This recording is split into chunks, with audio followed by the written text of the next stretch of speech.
Hello students, let us continue our discussion on Coulomb law. So today we will discuss the principle of superposition. What does the principle of superposition state? Principle of superposition state that number of charges are in the region where number of charges are interacting, total force is the vector sum of the individual force. So what is it saying? In a region where several charges are interacting, the resultant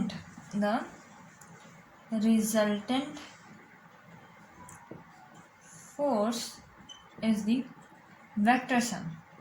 ठीक है, अब ये क्या कह रहा है? ये कह रहा है कि अगर एक रीजन है उसमें बहुत सारे चार्जेस हैं, Q1 Q2 कुछ बहुत सारे चार्जेस रीजन में है और हमने किसी भी एक पर फोर्स निकालनी है, तो टोटल फोर्स जितनी भी आएगी वो क्या होगी? इसका वेक्टर सम होगी. ठीक है, अगर मान लीजिए कि यहाँ पर Q1 है और यहाँ पर कोई चार्ज Q2 है, यहाँ पर Q3 है, यहाँ पर Q4 है, ये Q5 है, ये Q6 है.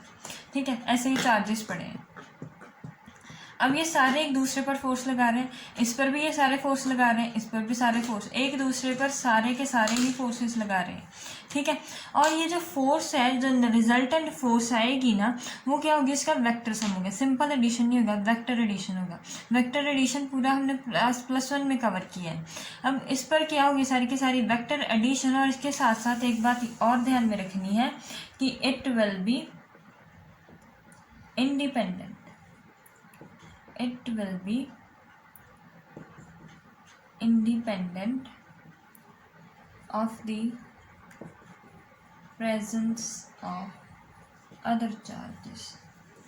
ठीक है, क्या हो रहा है कि अब इस पर जितनी फोर्स है, Q1 पर जितनी फोर्स Q2 लगाएगा वो इंडिपेंडेंट होगी Q3 के. जितनी फोर्स वो आपस में लगा रहे हैं वो लगाएंगे ही लगाएंगे, किसी और की प्रेजेंस की वजह से वो चेंज नहीं होगी. Q1 पर जितनी Q2 लगा रहा है उतनी हमेशा, जैसे अगर वो दोनों होते, Q1 और Q2 होते, जितनी फोर्स एक दूसरे पर वो लगाते अब भी वो उतनी ही लगाएंगे. किसी की प्रेजेंस के होने से वजह से कुछ भी इफेक्ट नहीं होगा. अब हम इसका वेक्टर सम निकालते हैं. जैसे मान लीजिए ये Q1 है, हम 2-3 चार्जेस कंसीडर करते हैं. ये Q2 है, ये Q3 और ये Q1 है. ठीक है, ये सारे के सारे चार्जेस और लाइक चार्जेस हैं, जहाँ सारे पॉजिटिव ले लीजिए या सारे नेगेटिव ले लीजिए. सपोज कर लीजिए कि सारे के सारे लाइक चार्जेस हैं. अब क्या होगा कि हमें रिजल्टेंट फोर्स निकालनी है. रिजल्टेंट फोर्स ऑन Q1 पर रिजल्टेंट फोर्स निकालनी है कि Q2 की वजह से कितनी है, Q3 की वजह से कितनी है. ऐसे बहुत सारे हैं, 4 है, 5 है, 6 है. ऐसे करते करते n पार्टिकल्स हैं हमारे पास इस रीजन में. ठीक है, उस पर हमने फोर्स निकालनी है Q1 पर कि Q1 पर सारे के सारे कितनी फोर्स लगा रहे हैं. अब सबसे पहले हम क्या करते हैं कि ये डिस्टेंस हो गया, डायरेक्ट डिस्टेंस लेते हैं ना, ये डायरेक्ट डिस्टेंस आ गया हमारा. अब क्या है कि ये R12 है, R12 distance, let it be R13 distance and let it be R1n distance. ये डिस्टेंस हो गया. अब force on Q1 due to Q2 कितनी है? फोर्स हमने कल कैलकुलेट किया था ना, फोर्स का फॉर्मूला क्या था कि Q1 Q2 बाय R². ये फॉर्मूला था. लेकिन हमने एक चीज़ और डिस्कस की थी कल कि जब फोर्स हम 1-2 की लेंगे तो R की वैल्यू क्या हो जाएगी? उल्टी हो जाएगी, K Q1 Q2 R². और यहाँ पर जो इसकी डायरेक्शन है ना वो 2-1 से आएगी. ये हमने कल की क्लास में अच्छी तरीके से डिस्कस कर चुके हैं कि फोर्स 1 ड्यू टू ट्यू, उसकी जो डायरेक्शन है वो किसके इक्वल होगी? The distance vector from 2 to 1. ठीक है, इस डिस्टेंस वेक्टर पोजीशन वेक्टर के इक्वल होगी. अब फोर्स ऑन 1 ड्यू टू 2 कितनी आ गई? K Q1 Q2 by distance R12². And उसकी डायरेक्शन क्या है? वो रिपेल करेगा ना, लाइक चार्जेस हैं तो रिपेल करते हैं. ये भी लाइक चार्ज है, ये उसकी इस तरफ लगाएगा. ये भी लाइक चार्जेस तो ये इस तरफ लगाएगा. ये फोर्स ड्यू टू n होगी, ये फोर्स ड्यू टू 3 होगी और ये फोर्स ड्यू टू 2 होगी ना, क्योंकि ये सारे के सारे क्या कर रहे हैं? आपस में रिपेल कर रहे हैं ना. अब फोर्स ऑन 1 ड्यू टू 2 कितनी है? K Q1 Q2 by R12². Position vector उसका अपोजिट। अब ऐसे ही फोर्स 1 ड्यू टू 3 कितनी हुई, के Q1 Q3 अपॉन डिस्टेंस कितना है R13 होल स्क्वायर। इसका पोजीशन वेक्टर इसके अपोजिट आएगा, ये रिपल्सिव कर रहे हैं, इसका पोजीशन वेक्टर क्या आएगा R31। ठीक है, ऐसे ही करते करते अगर मान लीजिए हमारे FN तक पहुंच गए हैं तो उसका डिस्टेंस क्या होगा, के Q1 into QN bye R1N square, और इसका पोजीशन वेक्टर अगर रिपेल कर रहे हैं तो RN1। एक बात ध्यान रखिएगा, अगर ये पॉजिटिव है तभी रिपेल करते हैं, लाइक चार्जेस रिपेल नहीं होता। अगर ये अनलाइक चार्जेस होते तो अट्रैक्ट करना था, ठीक है, तो पोजीशन वेक्टर डिफरेंट हो जाता। अब रिजल्टेंट फोर्स कितनी होगी, इन सभी का plus F1 plus F2 F1 on 2 1 due to 3 plus so on plus F1 due to on 1 due to P।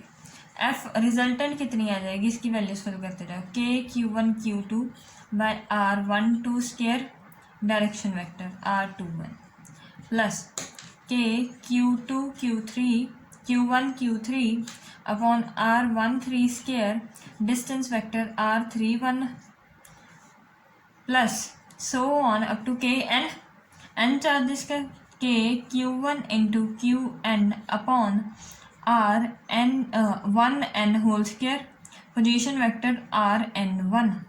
ठीक है, ये इसका पोजीशन वेक्टर। अब क्या है कि रिजल्टेंट फोर्स कितनी है, इंडिविजुअल के सम के इक्वल है। ये था प्रिंसिपल ऑफ सुपरपोजिशन। अब हमारा नेक्स्ट टॉपिक है कंटिन्यूस डिस्ट्रीब्यूशन ऑफ चार्ज। अब हमने कल कौन सा टॉपिक किया था, एक टॉपिक किया था हमने क्वांटाइजेशन। क्वांटाइजेशन क्या कहता है कि सबसे जो छोटी यूनिट है वो क्या है चार्ज की, -E या +P। इन दोनों की वैल्यू कितनी थी हमने कल डिस्कस की, मैग्नीट्यूड कितना है 1.6 × 10⁻19 कूलम। ये इसका मैग्नीट्यूड है, पॉजिटिव हो सकता है ना नेगेटिव हो सकता है। ये बहुत छोटी यूनिट है क्योंकि चार्ज की यूनिट कितनी है, यूनिट ऑफ चार्जेस कूलम। उसी के हिसाब से ये जो इलेक्ट्रॉन और प्रोटॉन की यूनिट है ना, ये बहुत छोटी है।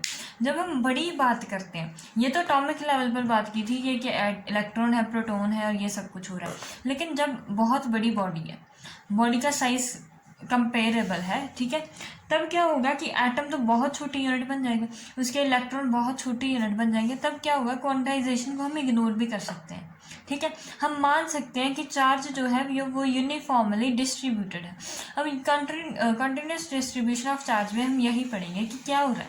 अब सबसे पहले आप ले लीजिए कि लीनियर चार्ज डेंसिटी है। क्या है, लीनियर, इसमें 3 होती है, लीनियर चार्ज डेंसिटी, कि किस तरीके से चार्ज जो है डिस्ट्रीब्यूट है कि कंटिन्यूस बॉडी पर जिसका साइज कंपेरेबल है।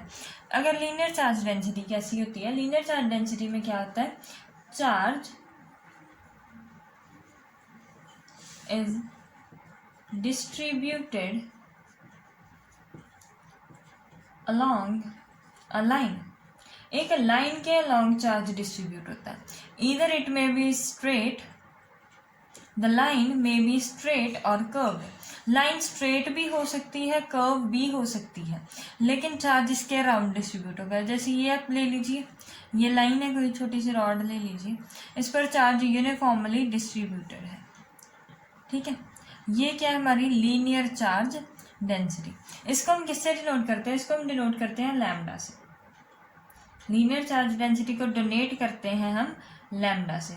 ठीक है, अब क्या है इसमें कि लैम्डा कितना होगा, कि जितना टोटल चार्ज डिस्ट्रीब्यूटेड है अपॉन उसकी टोटल लेंथ। लैम्डा की वैल्यू क्या होती है, Q/L। जितना टोटल चार्ज डिस्ट्रीब्यूट है, अगर मान लीजिए कि इस रॉड की जो लेंथ है वो L है और चार्ज इस पर स्मॉल q डिस्ट्रीब्यूट है, और लैम्डा क्या होगा, उसकी डेंसिटी ना। डेंसिटी वैसे क्या होती है, मास बाय वॉल्यूम। इस केस में linear charge density, linear charge density में क्या होगा कि कितना चार्ज है अपॉन उसकी टोटल लेंथ। अब हम आगे डिस्कस करेंगे सरफेस चार्ज डेंसिटी। अब सरफेस चार्ज डेंसिटी में क्या होगा, अगर आप कोई मान लीजिए कि सरफेस है, उस पर चार्ज डिस्ट्रीब्यूट है, प्लेन मान लीजिए या सर्कुलर प्लेन, प्लेन मान लीजिए या सर्कुलर मान लीजिए, कोई भी सरफेस है। ठीक है, 2 डायमेंशनल, ये किस में 2 डायमेंशनल है, जिसकी लेंथ है या ब्रेथ है, ये 2 डायमेंशनल, जो लाइन है वो 1 डायमेंशनल थी। अब ये 2 डायमेंशनल है, सरफेस पर सारे का सारा चार्ज डिस्ट्रीब्यूट हो रखा है। मतलब इसका मतलब क्या है, इसका मीनिंग है कि जैसे सर्कुलर रिंग आप ये ले लीजिए, एक सिंपल सा रिंग ले लीजिए आप, ठीक है, कवर्ड रिंग या ग्रूव्ड रिंग ले लीजिए। उस पर क्या होगा कि सरफेस है, सरफेस पे सारे का सारा जो चार्ज है वो डिस्ट्रीब्यूटेड है, उसकी लेंथ भी है और ब्रेथ भी है। चार्ज कितना डिस्ट्रीब्यूटेड है, सारे रीजन में चार्ज डिस्ट्रीब्यूटेड है, वो चार्ज होगा क्यू। और सरफेस पर डिस्ट्रीब्यूटेड है तो हम इसमें क्या करेंगे, एरिया कंसीडर करेंगे, ठीक है। इसमें हम क्या कंसीडर कर रहे हैं, एरिया कंसीडर कर रहे हैं। पिछले केस में हमने कंसीडर किया था लेंथ, लेकिन इसमें हम एरिया लेंगे। और इसकी वैल्यू इसको हम किससे डिनोट करते हैं, सिग्मा से। इसको किससे डिनोट करते हैं, sigma. This is the sign of sigma. Sigma क्या होता है, क्यू अपॉन एरिया ए, ठीक है, क्यू अपॉन एरिया ए। अगर कोई भी आप स्फीयर नहीं कह सकते, आप रेक्टेंगुलर शीट ले लीजिए, कोई भी शीट है, इसका एरिया कितना होता है, एल इंटू बी। तो क्यू, अगर क्यू चार्जेस पर डिस्ट्रीब्यूट है तो एल इंटू बी इसका एरिया आ जाएगा, ठीक है। ये था सरफेस चार्ज डेंसिटी। अब थर्ड एक चीज होती है वॉल्यूम चार्ज डेंसिटी।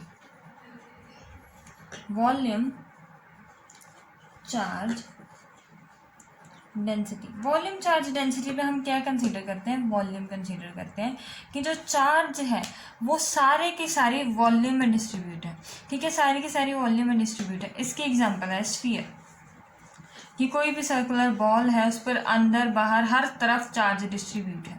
तो हम इसमें हम क्या कंसीडर करते हैं, इसमें हम क्यू चार्ज है तो इसकी वॉल्यूम कंसीडर करेंगे। इसको हम डिनोट करते हैं रो से, आर एच ओ, रो, ये this is the sign of rho. और इसका वैल्यू क्या है, क्यू अपॉन वॉल्यूम वी। अगर ये स्फीयर में डिस्ट्रीब्यूट है तो चार्ज क्यू है और स्फीयर की वॉल्यूम कितनी हुई है, 4/3 पाई आर क्यूब, ठीक है। ये थी वॉल्यूम चार्ज डेंसिटी। हम डिस्कस करेंगे forces due to continuous distribution of charge. जो कंटिन्यूस डिस्ट्रीब्यूशन हुई है चार्ज की, लीनियर चार्ज डेंसिटी हो जाए, चाहे सरफेस चार्ज डेंसिटी हो जाए, चाहे वॉल्यूम चार्ज डेंसिटी हो, उसकी वजह से जो फोर्सेस हैं वो कैसे निकालेंगे। लेकिन उससे पहले हमें क्या करना है कि वेक्टर फॉर्म समझनी है फोर्सेस की। अगर कोई चार्ज क्यू है, इस पर हमने फोर्स निकालनी है, इसकी वजह से ये Q2 है, ये R1 वेक्टर है, ये R2 वेक्टर है, this will be R1 minus R2 vector, ठीक है। अब क्या है कि इसकी वजह से फोर्स जो है इसका फॉर्मूला क्या आता है, ये निकालना है हमने। ये क्या है, force on 1 due to 2 vector form में। वेक्टर फॉर्म में इसका रिजल्ट कितना आएगा, वेक्टर फॉर्म में इसका फॉर्मूला होता है कि Q1 Q2 upon R1 minus R2 whole cube into, इसका डायरेक्शन कैसे आती है, R1 position vector minus R2 position vector. इससे हमारी क्या आती है, वेक्टर फॉर्म जो होती है फोर्स की, जो वेक्टर फॉर्म है उसका फॉर्मूला ये है। अब हमने इसी से डिसाइड करना है कि अलोंग द लाइन, अगर हम अब इसी से कंटिन्यूस डिस्ट्रीब्यूशन वाला जो पार्ट है हमारा surface charge linear charge density, उसकी फोर्सेस निकालनी हम शुरू करेंगे। अब लीनियर चार्ज डेंसिटी मान लीजिए ये हमारी है लीनियर चार्ज डेंसिटी में हम फोर्स कैसे निकालेंगे जिस पर चार्ज सारे का सारा लीनियरली डिस्ट्रीब्यूट है। अब कोई भी रॉड ले लीजिए आप, या लाइन ले लीजिए, ठीक है, वो ऐसे ऐसे उस पर ये सारे का सारा क्यू चार्ज डिस्ट्रीब्यूट हो रखा है, ठीक है। अब क्या है कि वो उस पर हमने फोर्स निकालनी है क्यू नॉट की वजह से, योर डिस्टेंस आर पर सिचुएटेड है। अब इसका हम एक छोटा सा पार्ट लेते हैं, इसका हम एक छोटा सा पार्ट लेंगे जिसका हम नाम दे देंगे डी एल, एक छोटा सा, इसकी पूरी टोटल लेंथ कितनी है एल, हम इसका छोटा सा पार्ट कंसीडर करेंगे डी एल। उसकी वजह से क्यू नॉट की वजह से डी एल पर फोर्स निकाल लेंगे, फिर उस फोर्स की इंटीग्रेशन कर देंगे, तभी ये पूरी लेंथ की हमें जो फोर्स है वो हमें पता चल जाएगी। डी एल की फोर्स निकालेंगे। अब क्या है कि क्यू के डी क्यू कितना होगा, अगर डी एल लेंथ में, टोटल क्यू लेंथ में एल चार्ज डिस्ट्रीब्यूटेड, अब डी एल लेंथ में कितना चार्ज डिस्ट्रीब्यूट होगा, डी क्यू कितना होगा, D L Q D L इतना चार्ज होगा इस छोटे से रीज़न पर जिसकी हम फोर्स निकालना है इसकी वजह से। हमने ऐसा क्यों किया? क्योंकि जो कूलम चला है इसमें क्या गिवन है हमें कि पॉइंट चार्जेस कंसीडर करने हैं। लाइन चार्ज तो नहीं था ना वहाँ पे कि हम लंबी लंबी सी रॉड ले लें, स्फीयर ले लें या कुछ ऐसा ले लें। पॉइंट चार्ज कंसीडर करना है। पॉइंट चार्ज कंसीडर करने के लिए हमने इसका छोटा सा एक पॉइंट लिया जिसकी लेंथ dl है, उस पर चार्ज कितना आया qdl। अब हम उस पर फोर्स निकालेंगे dq0 की वजह से। उस पर फोर्स कितनी होगी? df कोई फोर्स होगी जो किसकी वजह से लग रही होगी? Q0 की वजह से। तो ये क्या होगा? K Q0। अब